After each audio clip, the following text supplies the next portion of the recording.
시청자 여러분 안녕하십니까. 1월 23일 시사정담 시작하겠습니다. 이종근 전 데일리안 편집국장님 나오셨습니다. 네, 이 국장님. 네. 이진숙 방통위원장이 23일 네. 헌재에서 탄핵 소추안이 기각이 됐습니다. 네. 그러면 바로 직무에 복귀하는 것이죠? 네, 바로 직무에 복귀합니다. 오늘 현장에 복귀합니다.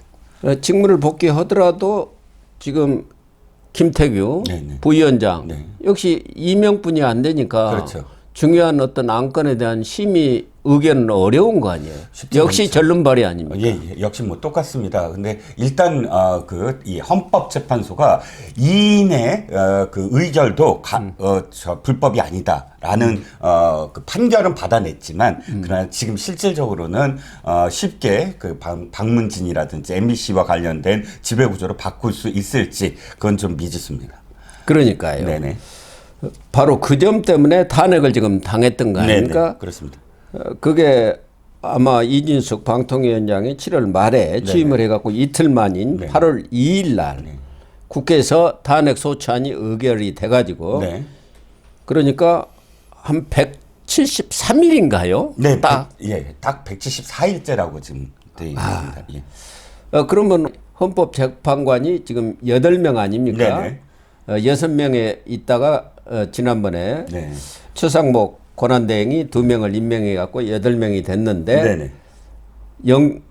탄핵안에 대한 인용과 기각 의견이 어떻게 됐습니까? 네, 원래 이제 8명이든 9명이든 6명이 찬성을 해야. 6명이 어느 쪽으로 가느냐. 그러니까 네. 6명이 인용을 해야 인용이 됩니다. 기각에도 마찬가지. 기각도 마찬가지고요. 그런데 어쨌든 지금 보면 4대4가 돼 버렸습니다. 아, 그래요? 딱 4대4. 그러니까 동수가 됐는데 이 8명이니까 동수가 된 겁니다. 원래 이제 9명이면 5대4가 되더라도 어찌 됐든 간에 6명이 안 됐으면 탄핵안은 받아들이기 어려운 거예요. 기각이 됩니다. 인용이 되기 어렵죠. 예. 그래서 지금 그 인용 쪽으로 한 사람들이 4명밖에 되지 않았기 때문에 2명이 더 있어야만 인용이 돼야 되기 때문에 기각된 것으로 결정이 났습니다. 어떤 사람이 인용을 하고 어떤 사람이 또 기각 의견을 냈습니까? 네, 기각 쪽은 김형두는 김명수 대법원장이 임명한 사람입니다.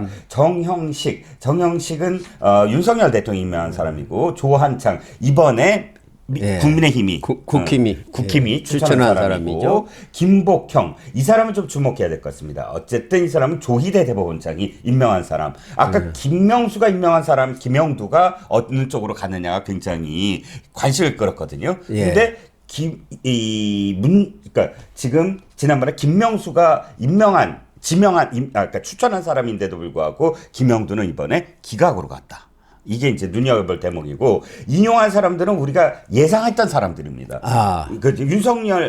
문재인 대통령이 임명한 사람 문영대, 이미선 이 두 사람은 당연히 인용은 진보 쪽이죠. 진보 쪽이죠. 그 다음에 이번에 들어간 정계선. 여기는 뭐 완전 골수 진보 아닙니까? 근데 우리법 연구회 회장까지 했습니다. 그렇습니다. 정정미 이 사람은 이제 김명수 대법원장이 임명한 사람인데 중도 진보 성향이라고 생각을 했거든요. 근데 김명수가 임명한 두 사람이 각각 갈렸다는 겁니다. 그러니까 정정미는 인용 쪽으로 가고 김영두는 기각 쪽으로 갔다. 김영두 재판관은 그동안 이 탄핵 재판 과정에서 보면은 네. 국회에 대해서도 야단도 치고 네. 도대체 헌법재판관을 국회가 추천하고 인준을 하지 않는 것은 국회의 기능을 제대로 수행하지 않는 것 아니냐. 그렇습니다. 이번에 이진숙 이 방통위원장의 탄핵 심리 과정에서 문영배, 김영두 이 두 사람이 좀 그러니까 심리를 맡았거든요, 전문적으로. 그래서 두 사람의 발언이 굉장히 화제가 됐는데 특히나 김영두 헌재 재판관이 국회에 두고 사실상 헌재 인용을 하려고 지금 탄핵 소추안을 발의한 거냐 아니면 직무정지를 위해서 탄핵 소추안을 발의한 거냐. 헌재 재판관을 다 임명을 해야만 인용이든 기각이든 제대로 심리를 할 텐데 이렇게 지금 6명 체제로 그냥 놔두는 건 국회의 소임을 다하지 못한 거 아니냐라고 질타하는 장면 동영상으로 계속 남아있죠. 지난번 이창수 네. 서울중앙지검장 이 탄핵 소추안 네. 그 심의 때도 이 김영두 재판관이 또 야단을 좀 친 것 같아요. 맞습니다. 1차 때는 국회 측에서는 아예 오지도 안 해버렸잖아요. 출석을 하지 않았어요. 그리고 2차 변론기일 때도 준비하지도 않고. 준비도 안 하고 특정도 안 되고 네네. 그래가지고 그 수사보고서 좀 헌재에서 이 받아가지고 저희들한테 주세요. 이렇게 된 거 아닙니까? 예, 그렇습니다. 그러니까 아예 의지가 없었다. 그 처음부터 너무 노골적으로 그냥 직무정지 하려고 한 거지 인용시키려고 자신들이 소추한 게 아니다라는 게 행동으로 드러났고요. 그러니까 김영두 재판관이 이렇게 특정도 안 되고 추측이나 이런 걸 가지고 헌법재판관이 결정을 내릴 수 없는 거 아니냐. 그렇게 아주 질책을 한 거 아닙니까? 그렇습니다. 확실히 해워라. 네네. 그래서 이번에도 보니까 기각 쪽에 이렇게 쓴 것 같은데 관심은 앞으로 윤석열 대통령에 대한 탄핵의 경우에도 혹시 이렇게 갈리는 것 아닌가 이렇게 되면 기각되는 거 아닙니까? 그래서 이 결과 그대로 나올까? 이건 좀 지켜봐야 될 것 같고. 여기서 4명인데 네네. 2명이 저쪽으로 가야 6명이 됩니다. 그렇습니다. 예. 자, 제가 보는 건 이렇습니다. 지금 나 4대 4가 된 게 조금 놀랐어요. 어찌됐든. 왜냐하면 지금까지 민주당이 주도한 탄핵은 다 9대 0이었습니다. 이상민 행안부 장관만 떠올리시다도 그럴 거고요. 가장 최근에 이정석 검사 탄핵도 9대 0이었습니다. 다 그랬죠. 예, 9대 0. 그래서 아예 그 탄핵 소추와 관련돼서 사실상 절차적 하자까지 거의 그 내포돼 있는 그런 그 결정을 내렸는데 이번에 처음으로 4대 4가 된 거예요. 그러니까요. 또 물론 뭐 사안이 다르다고는 하더라도 이진숙만 하더라도 그러니까 탄핵이라는 게 직무 관련성 있잖아요. 직무와 관련해서 위법이나 위헌성에 대한 문제인데 중대한. 그런데 솔직히 말씀드리면 아까 선생님께서 말씀하셨지만 취임한 지 하루밖에 안 지났어요.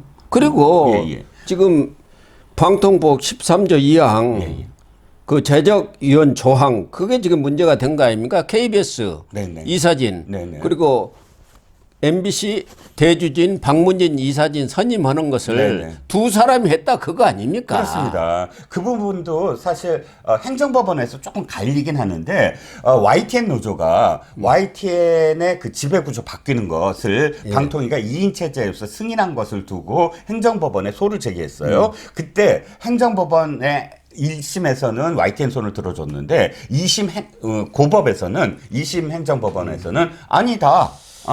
2인 체제도 가능하다. 이렇게 결과가 나왔었거든요. 약간 다툼의 여지는 있다고 치더라도 저는 이번에 9대 0이 아니라 4대 4라는 건 지금의 상황을 완전히 정치적으로 바라보고 있는 게 아니냐. 4대 4가. 그러니까 지금 이 여론 진영 자체가 완전히 두 쪽으로 반반이 갈려져 있는 건 아닙니까? 그렇습니다. 특히 윤석열 대통령에 대해서는 지난번 체포 구속 이런 과정 속에서 공수처라든가 경찰의 무리한 그러한 수사랄까 그런 것들이 국민적 저항 역풍을 불러일으키면서 지지율이 엄청나게 쏟아오르고 있는 그런 상황이란 말이에요. 이런 여론 지형을 어떻게 보면 헌재라고 하면 정치적 사법기관이라고 한단 말이에요. 그렇죠. 딱 법리와 양심으로만 재판하지 않고 정치적 이런 상황을 고려하는 게 헌재의 결정이란 말이에요. 그렇습니다. 그러니까 지금 이 4대 4 나온 것이 심상치 않다. 이렇게 이야기하는 관측이 있는 것이죠. 근데 전조가 아닐까. 그렇죠. 안심만 할 수는 없는 건 전 선배님 의견에 동의하면서도 그런데 이 결정이 나오기 전에 이런 흐름도 있었어요. 뭐냐면 이 진짜 그 메인 디쉬가 있고 그다음에 사이드 디쉬가 있는데 지금 메인 디쉬가 저기가 돼버렸다. 윤 대통령. 그렇죠. 대통령 탄핵이 좌우되는데 장관이야. 그 다음 얘기고. 근데 흐름이 이렇게 되지 않을까라는 생각이 들었어요. 어떤 거냐면 다른 부분들은 전부 다 그냥 기각. 근데 메인만. 왜냐하면 이게 gun형을 잡아야 되니까. 근데 모두 다 예를 들어서 인용을 한다. 지금부터 나오는 탄핵을. 그러면 완전히 헌재가 한쪽으로 완전히 치우쳤구나. 이런 욕을 먹을 수가 있다. 이렇게 예상했던 사람들이 있었는데 어쨌든 뭐 저는 선배님 의견에 뭐 동의하는 부분도 있지만 끝까지 지켜봐야 된다. 제 의견이 아니고 관측이 그렇게 나온다는 거죠. 이거 보니까 야 이렇게 팽팽하게 윤석열 대통령 탄핵도 예측 불허 아니냐. 그렇죠. 4명이 갈렸는데 네. 6명이 돼야 하지 않습니까? 그렇죠. 예. 그러면은 여기서 3명만 끝까지 기각을 하더라도 기각이라고 그러면- 하더라도 안 되죠. 예. 탄핵안은 인용이 안 되고 기각되는 것이죠. 6명이 안 되니까. 그러니까 지금부터 민주당은 온갖 수를 다 써서 예. 저 최상목 대행을 완전히 압박 목을 조를 겁니다. 뭐냐면 한 명 더 해라. 40여까지. 무조건 해라. 이 결과 때문에라도 40역 하면은 그러네요. 상황이 확 바뀌거든요. 예. 어쨌든 이진숙 방통위원장이 다시 업무에 복귀를 하면서 민주당이 방통위를 완전 마비시키려는 그런 어떤 음모랄까? 네. 이것은 일단 10표로 돌아갔다고 봐야겠네요. 그렇죠. 그렇게 일단, 되면은 지금 MBC라든가 요거 지금 방문진 이사진 이걸 다시 선임하려나요? 강행을 할까요? 강행하겠지요. 사실 제가 보기에는 이제 시간이 얼마 남지 않았다. 혹시나 정말 네. 만에 하나 대통령의 탄핵이 인용된다면 그 전에 무엇인가 할 수 있는 걸 다 해야 되지 않겠습니까? 예. 이준숙 방통위원장도 자기가 끝까지 그러니까 다 그 전임들은 탄핵 움직임만 보이면 바로 사퇴를 했는데 이번에 이준숙 위원장이 탄핵 움직임이 보였음에도 불구하고 계속 그 끝까지 다툼을 한 건 MBC를 어찌됐든 바꾸고 자기가 그만둘 때 그만두더라 MBC 꼭 바꾸겠다. MBC 출신 아닙니까 더군다나. 예. 그런 어떤 의지가 있었기 때문에 무슨 그 수를 동원해서라도 이 자기가 임기 있는 동안 임기가 언제까지일지 모르겠지만 MBC에 대해서 손을 볼 거라고 예상됩니다. 또 하나는 방통위 마비뿐만 아니라 민주당이 지금 탄핵을 한 게 정말 탄핵의 대상이 돼서 위헌 입법한 일을 누가 보더라도 저질렀다. 네. 이런 내용이 아니라 정치적 지금 줄탄핵을 해온 것 아닙니까? 그래서 현재 헌재만도 9건인가가 지금 계류가 되어 있어요. 예, 예. 가장 윤석열 중요한 대통령, 예. 한덕수 국무총리 다 계류되어 있지 않습니까? 이런 것에 대해서 이번 이준석 방통위원장 이 기각을 계기로 해서 정치적 책임을 물어야 하는 거 아닌가요? 맞습니다. 이거야말로 지금 국민의힘이 바로 민주당이 이제 책임을 져야 된다. 책임 있는 정당으로 거듭나야 된다라고 지금 바로 논평을 좀 전에 했고요. 예. 중요한 건 한덕수 대행입니다. 그러니까요. 한덕수 대행부터 그건 해야죠. 우선 가장 먼저 해야죠. 현재는 대통령이 대행- 탄핵되어 있는 그렇죠. 상황이니까. 대행의 대행 체제라는 건 굉장히 불안정한 것이고 최소한 국무총리가 대행이 돼야지만 최소한의 절차적 정당성 그러니까 국회에서 인준한 사람이니까요. 인준한 사람. 그래서 그래도 인준 그러니까 국민을 대의한 그런 기관이 인정한 사람이기 때문에 일정 정도 대통령의 권력을 승계하거나 혹은 위임받을 수 있다라는 헌법적 어떤 근거가 있는데 지금 대행의 대행 임명한 대통령이 그냥 임명한 사람이 지금 국가의 수반으로 있을 수 있느냐 이거는 헌법재판소가 판단해 줘야 되는 문제이거든요. 그러니까. 그런데 지금 한덕수로 한다 안 한다 아무런 말이 없습니다. 한 번은 준비기인가를 했죠. 네네. 그런데도 불구하고 이걸 우선적으로 하겠다는 그런 의지가 얘기는 없어요. 없어요. 전혀 없습니다. 그러니까 지금 헌재가 의심을 받고 있는 거 아닙니까? 헌재의 공정성에 대해서 의심을 받고 있는 이유가 바로 이런 것들이죠. 그렇습니다. 헌재가 뭔가 야당하고 내통하고 있는 것 아니냐 이런 의심을 지금 받고 있는 것 아닙니까? 그래서 지금 좌파, 사법, 카르텔 이런 표현이 대통령이 지금 표현을 했는데 사실상 그 표현에 대해서 우려를 많이들 하고 있지만 그런데 드러나는 이런 부분들이 우려가 아니라 진짜 아니야? 라고 생각을 하게 만든다는 거죠. 그렇습니다.